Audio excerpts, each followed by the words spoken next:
ញមេឃឬផ្កាយក្នុងសុបិនបង្ហាញពីគូព្រេងចិត្តមកដល់រីឯអាជីពត្រូវបានដំឡើងឋានៈថ្មីមុននឹងឈានចូលដល់ការបកស្រាយសុបិនសូមបងប្អូនកុំភ្លេចជួយចុច like និង subscribe channel ខ្ញុំផងដើម្បីទទួលបាននូវវីដេអូថ្មីៗរៀងរាល់ថ្ងៃគេសុបិនឃើញមេឃនិងផ្កាយ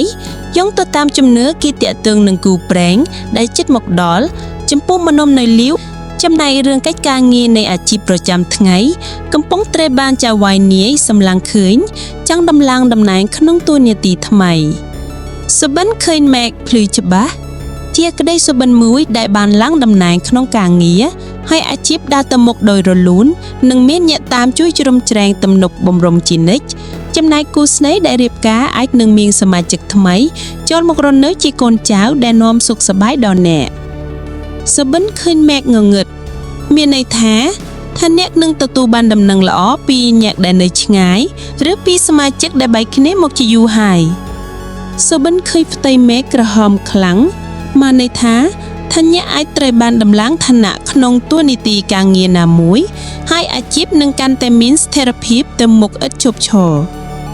សុបិនឃើញផ្កាយនៅលើមេឃមនុស្សនៅលីងបើសុបិនឃើញផ្កាយបញ្ជាក់បានថាគូព្រេងពិតរបស់អ្នកកំពុងតាមរកអ្នកហើយអ្នកអាចនឹងជួបគេឆាប់នេះដោយមិនអាចនៅរងចាំទៀតទេ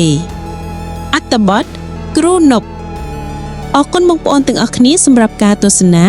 សូមកុំភ្លេចជួយចុច like និង subscribe channel ខ្ញុំផងដើម្បីទទួលបាននូវវីដេអូថ្មីៗរៀងរាល់ថ្ងៃ